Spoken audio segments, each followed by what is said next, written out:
Hi everyone, how's everybody doing? I hope you're all having a good day today. This week we're going to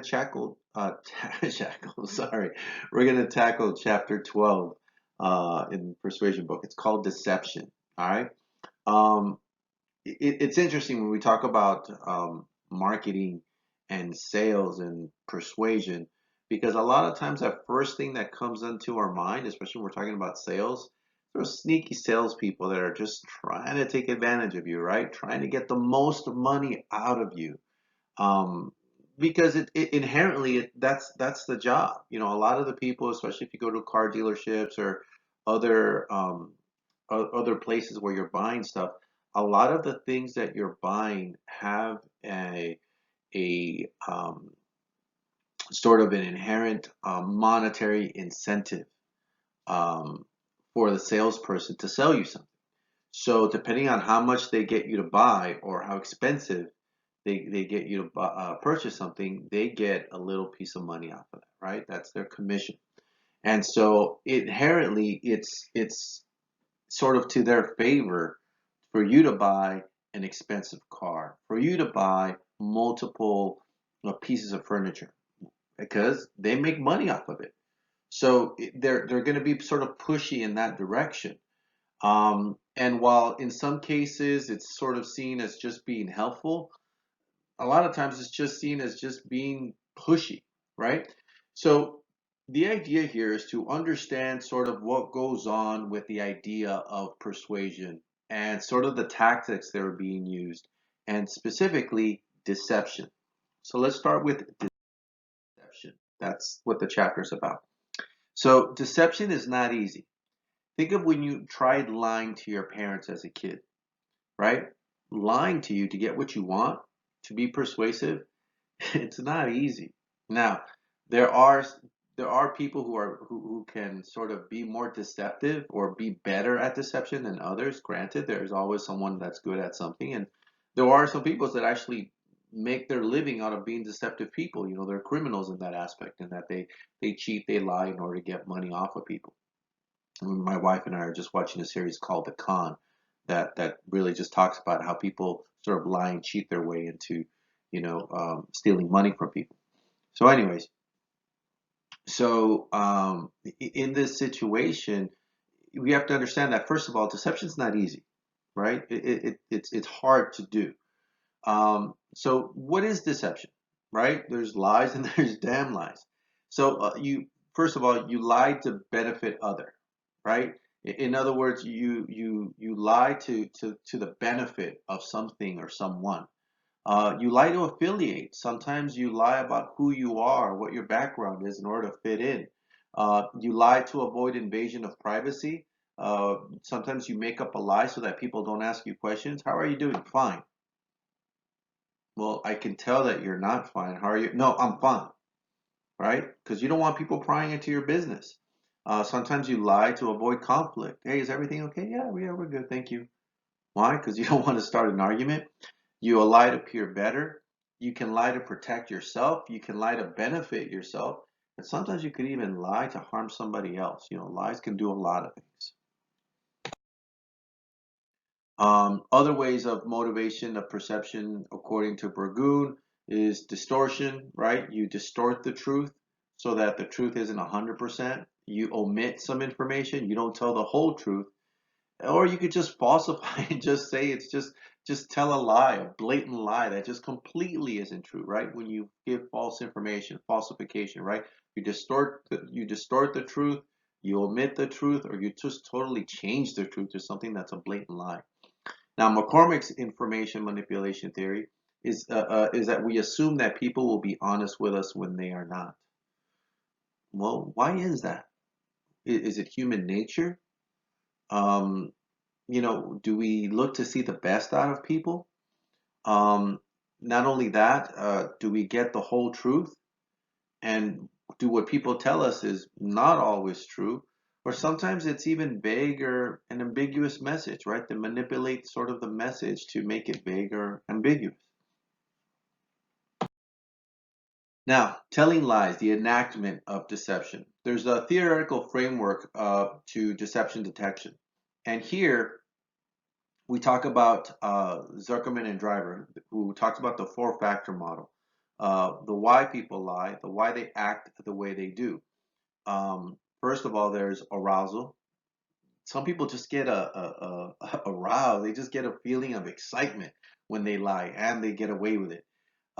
They attempt to control. They try to control their behaviors, practicing being calm during interrogations. You always see those stories about, hey, what's wrong? Nothing, nothing at all, right? And they sort of get the idea of practice being a good liar, right? They felt emotions, deception associated with negative emotions like guilt. A lot of times we lie, and in lying we feel guilty about it. And then cognitive effort, which is lying requires you to think more. Lying is not easy, and it requires a lot of cognitive ability for you to be able to kind of control the lie, because sometimes you'll tell a lie, and then you'll tell a lie to protect this lie, and then you tell another lie, and before you know it, you got to keep track of all the lies. That's not easy. Burgoon and Bueller, they state that interpersonal deception theory, which is liars do the following. They manipulate the information in their messages, they strategically control their behavior, and they manage their image. Think about that, right? Think about what the effort that someone has to do to con somebody else, right? You hear these stories about these men or these women that con other people to become their significant other, only to find out that the entire story was a complete lie. That they're not who they say they were, and they only said all those things in order to get with you and steal your money and get your bank account. And how did they get there? Right? They managed their image, who you saw. They strategically control their behavior, acting certain ways around certain people, and then they manipulate the information in their messages so that you only hear what they want you to hear.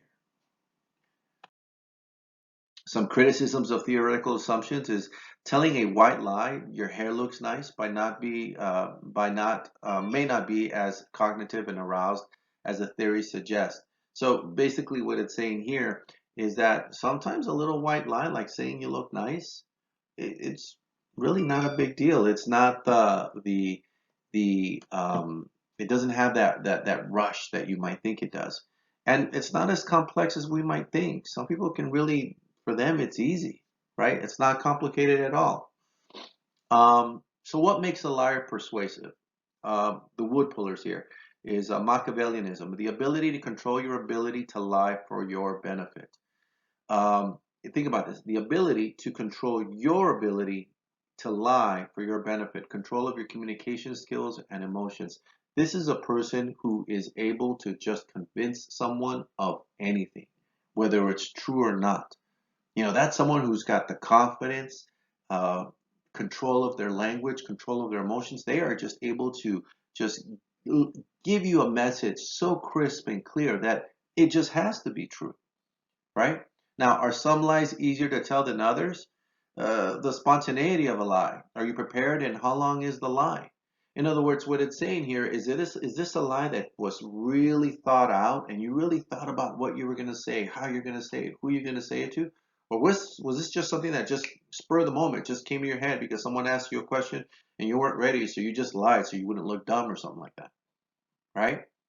So some lies are easier to tell than others, right? And sometimes the spontaneous lies are a lot harder than those that you have thought out. But then others will say that the ones that are spontaneous sometimes seem more honest because you're off the cuff versus ones that are sort of rehearsed and recorded, and they sound rehearsed and recorded, right? And deceptive situations and deceptive successes. What is the context in which the lie is told? Um, you have the motivational impairment effect. Being overly motivated may cause you to be especially in disposition to lie. Sometimes on um, depending on who the person is, if that person is looking, let's just say that that person is down in the dumps, just really in a low point in their lives, and they're just looking for hope. And here you come offering hope. It's a lie, but it's hope. They may be more eager to sort of accept that lie. And then high stakes lies, lies that really make a huge difference, right? Lying to say that, there's a huge thing in lying about something that has major consequences. lying in court, lying to the government versus lying to your kids about whether or not Santa's real, right? There are high stakes in certain laws. Now, detecting deception. I can see right through you. And a lot of people think about, I can tell when someone's lying. And sometimes you can, right? It just kind of depends who you're talking about. Parents for have sort of a skill set of being able to know when their kids are lying for the most part. And I say for the most part because I know some of you when you were teenagers, you got away with a lot of stuff. But as parents, because we as parents, I see my kids grow.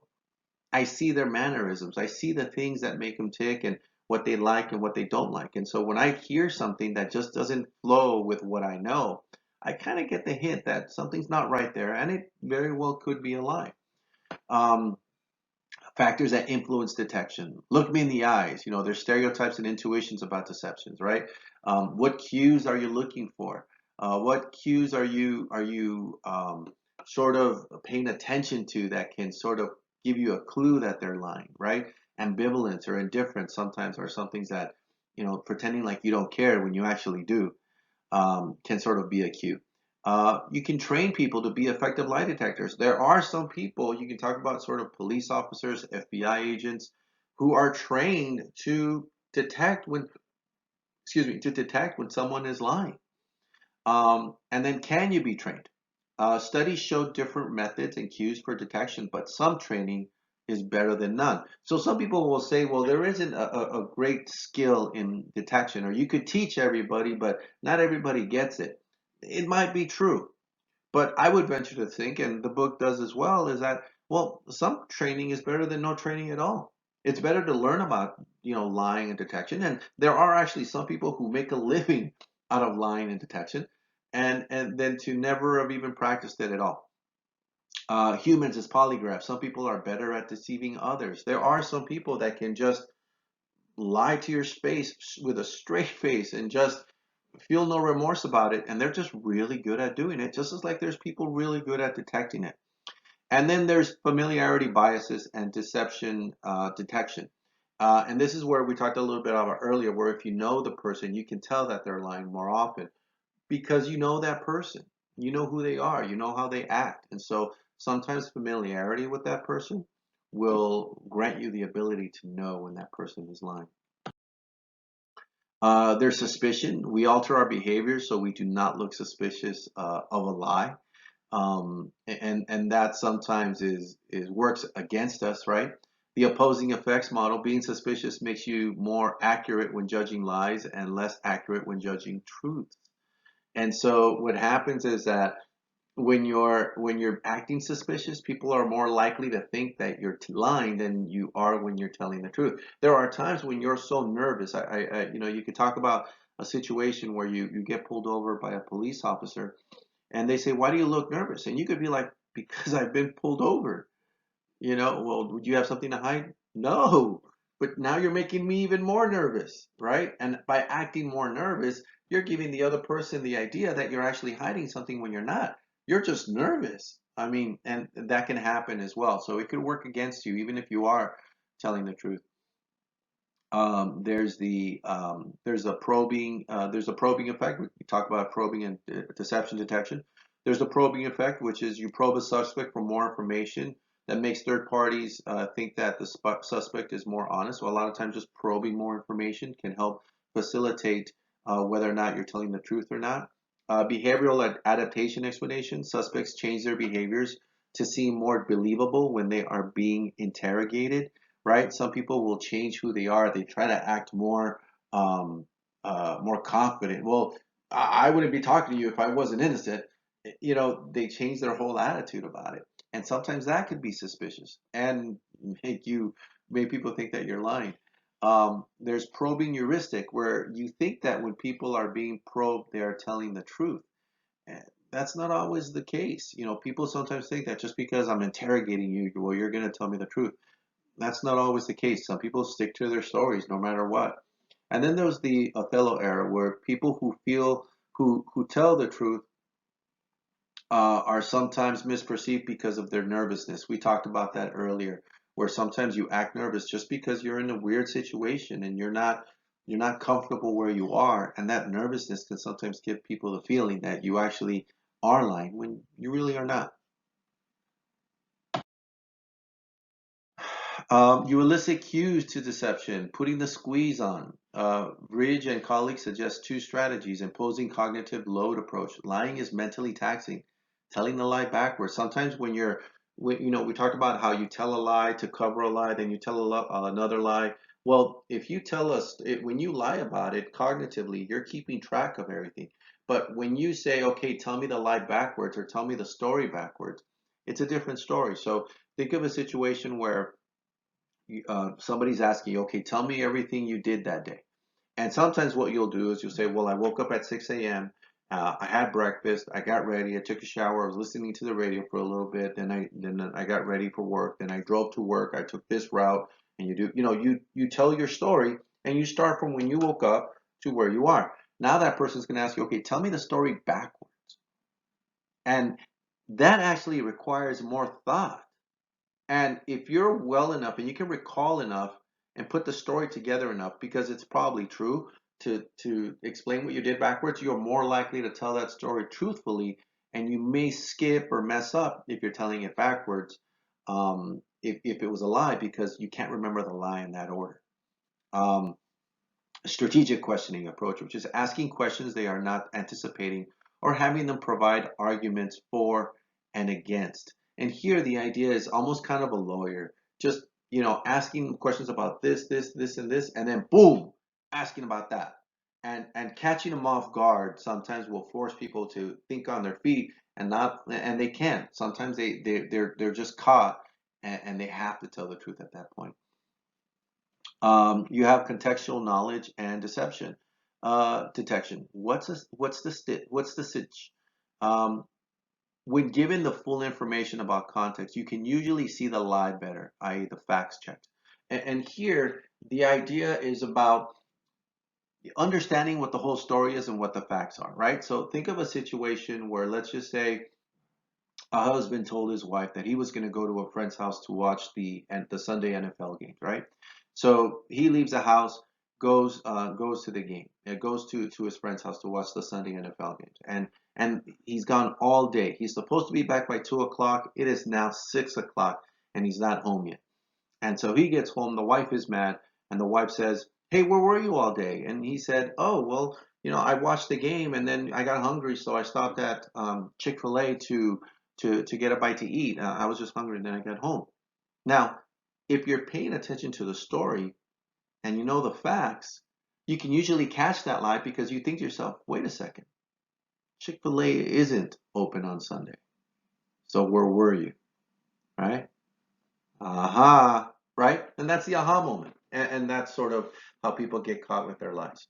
So, again, I really do like this chapter. I know it may seem like I went through it pretty quickly, but take the time to actually go and read the chapter. It's actually a really good information. It's actually one of my favorite chapters because it does talk about a lot of the things that happens in the act of persuasion and things that we have to look for so that we can, we don't become victims. So we don't catch ourselves doing things or accepting things or paying for things that just simply aren't there because they're based in lies. Okay, so protect yourself. Be aware of people who try to deceive you, and hopefully you'll enjoy this chapter. All right, everybody. As always, if you have any questions, email me. If not, hope it's great. If you need a Zoom meeting, you can also reach out for that. All right, take care. Bye bye.